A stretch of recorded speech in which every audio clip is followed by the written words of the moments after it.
Buenísimo. Vamos entonces a leer los que traen Biblia o en su celular también o acá en la pantalla.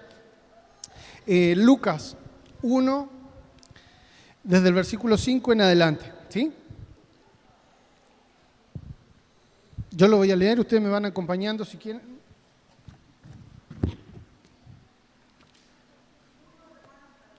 Lucas 1, capítulo 1, versículo 5. Desde ahí en adelante vamos a leer esta historia muy interesante que relata los momentos previos al nacimiento de Jesús. De ahí nosotros podemos sacar una gran enseñanza para esto que estamos hablando y, bueno, Dios nos ayude para eso, ¿no? ¿Estamos listos entonces? Listo. Lucas 1:5 dice así: hubo en los días de Herodes, rey de Judea, un sacerdote llamado Zacarías, de la clase de Abías. Su mujer era de las hijas de Aarón y se llamaba Elisabet. Ambos eran justos delante de Dios y andaban irreprensibles en todos los mandamientos y ordenanzas del Señor. Pero no tenían hijo, porque Elisabet era estéril y ambos eran ya de edad avanzada.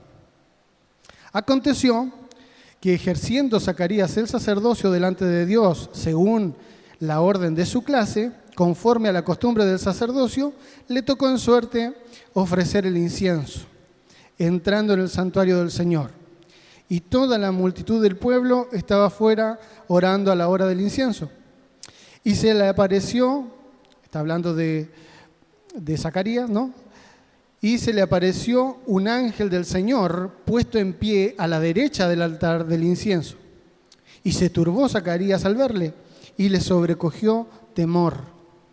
Pero el ángel le dijo: Zacarías, no temas, porque tu oración ha sido oída y tu mujer Elisabet te dará a luz un hijo y llamarás su nombre Juan. Y tendrás gran gozo y alegría y muchos se regocijarán de su nacimiento, porque será grande delante de Dios, no beberá vino ni sidra, y será lleno del Espíritu Santo aún desde el vientre de su madre. Y hará que muchos de los hijos, y hará que muchos de los hijos de Israel se conviertan al Señor, Dios de ellos, e irá delante de él con el espíritu y el poder de Elías, para hacer volver los corazones de los padres a los hijos y de los rebeldes a la prudencia de los justos, para preparar el camino al Señor, un pueblo bien dispuesto. Dijo Zacarías al ángel: ¿en qué conoceré esto? Porque yo soy viejo y mi mujer es de edad avanzada. Respondiendo el ángel le dijo: yo soy Gabriel, que estoy delante de Dios, y he sido enviado a hablarte y darte esta buena nueva. Y ahora quedarás mudo y no podrás hablar hasta el día en que esto se haga, por cuanto no creíste mi palabra, las cuales se cumplirán a su tiempo. Y el pueblo estaba esperando a Zacarías y se extrañaba de que él demorase en el santuario. Pero cuando salió, no le podía hablar y comprendieron que había visto visión en el santuario. Él les hablaba por señas y permaneció mudo.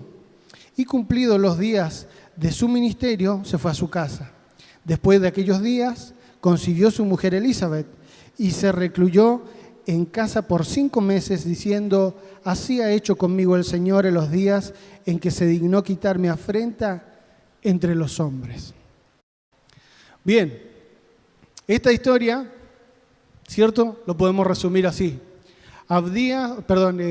Zacarías y su esposa Elisabet eran miembros de una tribu que se dedicaba al trabajo dentro del templo, ¿no?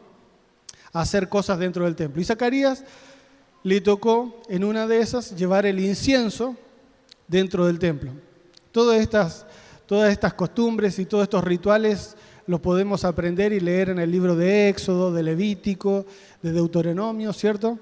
Ahí podemos aprender por qué y qué era lo que hacían los sacerdotes en el templo. Pero era esto lo que estaba pasando cuando, ¿qué dice? Se le aparece un ángel a Zacarías y le dice que su oración ha sido oída y que su mujer va a dar a luz un hijo.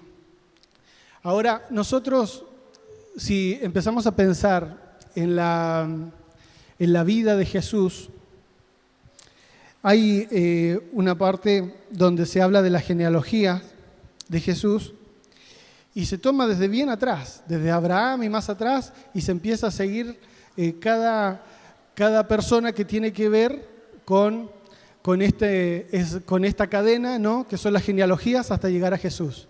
Y si nos podemos a analizar cada persona, vemos que hay diferentes personajes con diferentes historias que tal vez para nosotros serían un poco cuestionables. Por ejemplo, Abraham, ¿no? Tú dices, Abraham era el padre de la fe, muy importante, pero en algún momento se comportó como un cobarde. ¿Se acuerdan de la historia cuando Abraham iba pasando por un pueblo extranjero? Pensó que lo iban a matar, iba con su esposa, dice, mi esposa es muy, muy hermosa, seguro que me van a matar, mejor digo que es mi hermana. O Judá, el padre de la tribu de Judá. Este personaje, por ejemplo, acostumbraba, o por lo menos una vez en la Biblia se relata que tenía encuentro con prostitutas. De hecho, Rahab también era una prostituta. Tú dices, ¿cómo estos personajes que con este tipo de vida tan cuestionable pueden ser parte de la genealogía de Jesús? Cierto que a veces resulta un poco chocante porque nosotros tenemos la idea de algo puro, santo, que es así, pero de acuerdo a nuestra mirada, nosotros decimos, esto no debería ser, debería haber sido gente perfecta, ¿cierto? Intachable. ¿Qué es lo que nos enseña esto? Que Dios puede usar a cualquier persona. Que el corazón de la persona es valioso para Dios. Dios se lo dijo al profeta, le dijo, ustedes, los hombres, miran lo de afuera, pero yo miro el corazón. Si nosotros tenemos en cuenta esto, podemos también apropiarnos de esta palabra y decir, el Señor también me puede usar a mí para ser un instrumento en sus manos. Así como todas estas personas, Dios las usó para ser instrumento en sus manos. Por supuesto que Dios no aprobaba las conductas. Por supuesto que no. Por supuesto que Dios nos quiere cambiar el corazón. Claro que sí. Pero Él nos ama como somos. ¿Cierto? Entonces, esa palabra también puede ser para nosotros hoy decir, o sea que Dios también me puede usar. ¿Cierto? Primeros de 3 pasos que vamos a ver dentro de esta historia que hemos dicho, que hemos leído. El primer paso que tenemos es, ¿ahí lo tenemos? Esa es la lectura que hicimos. Y el primer paso es creer. Dice en el versículo 6 que acabamos de leer que ambos, o sea, Zacarías y su esposa, Elizabeth, ambos eran justos delante de Dios y andaban irreprensibles en todos los mandamientos y ordenanzas del Señor. O sea, este matrimonio siempre caminó en fe. Hay una de las cosas que nosotros tenemos que tener en cuenta, si estamos hablando de esto, ¿no? De cómo preparar el camino, una de las primeras cosas que nosotros podemos tener en cuenta para pensar de que Dios nos puede usar es creer. La palabra dice en Hebreos 11:6 que el que se acerca a Dios es necesario que crea que Dios existe, que le hay. Y dice más, dice, y que Él es galardonador, o sea, que Él premia, retribuye a los que le buscan, ¿cierto? Entonces, el primer paso que podemos tener en cuenta nosotros pensando en esto, ¿Dios me podrá usar? Sí, por supuesto que Dios me puede usar. Dios puede usar a cualquiera de nosotros. Y la primera cosa que tenemos que hacer es creer que así va a ser. En Juan 11:40, no sé si recuerda la historia, cuando muere Lázaro, un amigo de Jesús, y están todos llorando porque ya ha llevado 3 días muerto y Jesús nos había aparecido que andaba en otros lugares, y le dicen, pero si hubieses estado acá, Lázaro no hubiese muerto, ¿no? Como reprochándoles, tu amigo murió y tú no estabas acá. Y Jesús le dice, ¿pero acaso no te he dicho que si crees, verás la gloria de Dios? Y si nosotros creemos, podemos ver también que Dios nos use para bendición de otras personas. Esto es lo primero que hay que tener en cuenta. Si queremos compartir el Evangelio, tenemos que saber que Dios puede usarnos para bendición de otros y que Dios puede hacer la obra en esas otras personas. Hay gente que está necesitada de sanidad y Dios puede hacer un milagro, cualquier milagro. Hay gente que necesita tal vez resolución a algunos problemas de familias, ¿no? Hay muchas personas que en este tiempo de fin de año llega al final a hacerse un resumen de su año y hay gente que no se habla, por ejemplo, las mismas familias, peleados, hijos con padres, entre hermanos, a veces problemas hasta de dinero, ¿no? De herencias, de tipo de cosas así. Y en todas esas cosas Dios puede obrar y Dios tiene poder para hacerlo. Pero para nosotros que queremos compartir el Evangelio, lo primero que tenemos que tener es fe en que Dios lo puede hacer. ¿Sí? El segundo punto, son 3 nada más, muy cortitos. El segundo punto es la oración. Nosotros tenemos que creer que Dios puede hacer la obra que se necesita, pero para eso nosotros tenemos que buscar a Dios en oración. En esto que acabamos de leer en esta historia, dice que Zacarías había estado orando por mucho tiempo. El ángel le dice, Zacarías, tu oración ha sido oída. ¿Qué quiere decir esto? Que nosotros siempre tenemos que poner nuestras peticiones delante de Dios, pero no significa que inmediatamente van a ser contestadas. Hay un pasaje en la Biblia que dice, ustedes piden y no reciben, porque piden mal. Piden para vuestros deleites, dice. ¿Qué quiere decir eso? Vuestros deleites es para ustedes, para que ustedes nada más estén bien por su propio bienestar, por su propia vanidad, podríamos decir. ¿Sí? Pero Dios puede responder la oración cuando es de acuerdo a la voluntad de Dios. Hay un libro que se llama Cartas del Diablo a su sobrino. Es como una parodia que hace un teólogo de cómo actúa el diablo, que le manda cartas a su sobrino, que es un demonio encargado de hacer caer a un cristiano. Y le dice el diablo en una de sus cartas, le dice, mira, cuando este hombre que tú estás tratando de hacer caer, cuando empiece a obedecer la palabra de Dios, cuando empiece a caminar en la verdad de Dios, lo que puedes hacer es traer a su mente dudas cuando esté orando. Le dice el diablo a su sobrino, le dice, tráele dudas cuando esté orando y hazle pensar de que cuando él ora, no siempre se cumple las cosas. Entonces no tiene tanto sentido orar, porque tal vez las cosas van a pasar igual, si es la voluntad de Dios. Entonces, que no ore. Ponle esas dudas en la cabeza al ser humano para que él mismo piense que no es necesario orar, porque si es la voluntad de Dios, va a pasar igual, aunque no ore. Y si no es la voluntad de Dios, ¿para qué va a orar si de todas formas Dios no lo va a hacer porque no es su voluntad? O sea, esas tácticas a veces usa el diablo precisamente para desanimarnos en los momentos que nosotros tenemos que tener con Dios. Dice en la palabra de Dios que sean conocidas nuestras peticiones delante de Dios. Y bueno, acá hablábamos precisamente de la tarjetita que le mostré hace un rato para decir, Dios puede usarme, Dios puede bendecir a estas personas, pero yo voy a estar preparando el camino a través de la oración, pidiéndole a Dios que Dios acomode los tiempos, ¿cierto? Que prepare el corazón de esa persona para cuando reciba la palabra de bendición, de fruto. Dice en Jeremías también, clama a mí, le dice Dios a Jeremías, y te daré a conocer cosas grandes y ocultas que tú no conoces. Así que en realidad Dios puede hacer todo, Dios puede cambiar cualquier realidad. Pero nuestra labor es creer y orar. Cuando nosotros oramos, puede pasar cualquier cosa, cualquier milagro Dios puede hacer. Tenemos que tener siempre en la mente eso, que el poder de Dios es ilimitado.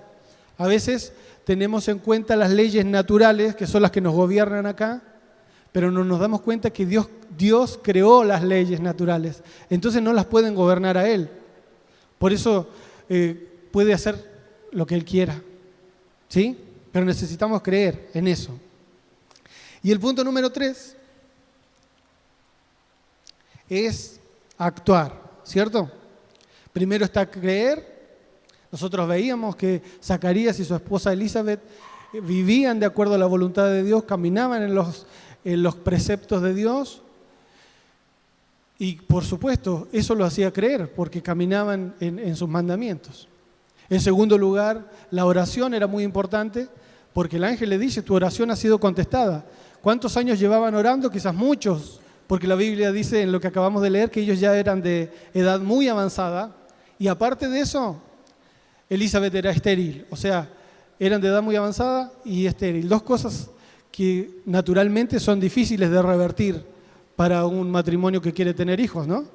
Pero aún así, como decía hace un rato, las leyes naturales a Dios no le afectan, no pasa nada. Puede pasar por sobre eso. Y el tercer punto es actuar. Bueno, obviamente que para que Zacarías y Elizabeth puedan tener hijos, tuvieron que hacer su parte, ¿cierto? No sé si quieren que lo explique. Traje unos videos para ver. No se asusten. Pero obviamente tuvieron que hacer su parte. Pero nosotros, tomando en cuenta esta palabra, también tenemos que hacer nuestra parte. Actuar. Debemos movernos en fe, creyendo que Dios va a actuar y confiando en su mano de poder, en su mano poderosa. Fíjense que en Éxodo, en el capítulo 14, en el verso 13, están todos ahí expectantes llegan a la orilla del río los israelitas y ven que los vienen atacando y no saben qué hacer y Moisés se pone a orar. Y Dios le dice, ¿pero por qué estás orando ahora? Dale, avanza, camina. Eso es a nosotros también una enseñanza de decir, hay un tiempo para creer todo el tiempo. Para orar hay un momento, pero hay otro momento para actuar también. Nos sale muy fácil a veces a las personas cuando tienen algún problema decirle, yo voy a estar orando por ti, ¿cierto? Que es casi a veces para algunos una muletilla. Ya, decir yo voy a estar orando. Y a veces mentira porque ni siquiera oramos. Pero que Dios nos ayude para que, si de verdad lo hacemos, también podamos ir un poco más allá. Y a veces sí se puede ir más allá. ¿Cómo? A veces escuchando, a veces regalando un poco de nuestro tiempo para esas otras personas que necesitan. A veces compartiendo algo que uno tiene, ¿no? Eso también es actuar. Cualquier cosa que nos lleve a una acción es actuar. Fíjense que uno de los nombres de Jesús en Juan capítulo 1 es el verbo y el verbo es acción. Todas las palabras que son verbos significa que se está haciendo algo, ¿no? Que está actuando. Bueno, que Jesús viva en nosotros para que podamos llevar adelante también las cosas que nosotros tengamos que hacer. Así es que la vida de Elizabeth fue transformada, esta historia que estamos leyendo, porque al final dice, así ha hecho el Señor conmigo en los días en que se dignó a quitar mi afrenta entre los hombres. ¿Por qué dice eso? Porque los tiempos que se escribió esto era una humillación muy grande para las mujeres no poder tener hijos. Eran señaladas por la sociedad, la gente creía o que estaba enferma o generalmente que era un pecado que tenían y que Dios lo castigaba por eso. Entonces, una de las formas de decir ante los ojos de la sociedad que una persona era próspera, que Dios estaba con ella, era teniendo hijos. Y Elizabeth tal vez pasó muchos años en este estado de humillación público, digamos, ¿no? De escuchar tal vez a las demás mujeres cuando ella pasaba por la calle hablar y murmurar diciendo, mira, ahí está la que no puede tener hijos. Quizás, ¿qué habrá hecho? ¿Qué habrá hecho su marido? ¿Qué habrán hecho sus padres? Porque en ese tiempo también se decía que una maldición así también podía ser el pecado de los padres. Bueno, todo eso queda eliminado cuando viene el ángel de Jehová y le dice a Zacarías: yo escuché su oración. Tu oración, mi oración. Cuando Dios viene a nuestra vida y te dice: ¿sabes qué? Yo escuché tu oración. Todas las maldiciones, todas las mentiras, todos los pensamientos que nosotros pensamos, eso jamás va a poder ser de esa forma, aunque me gustaría que sea así. De repente Dios hace así y se transforma.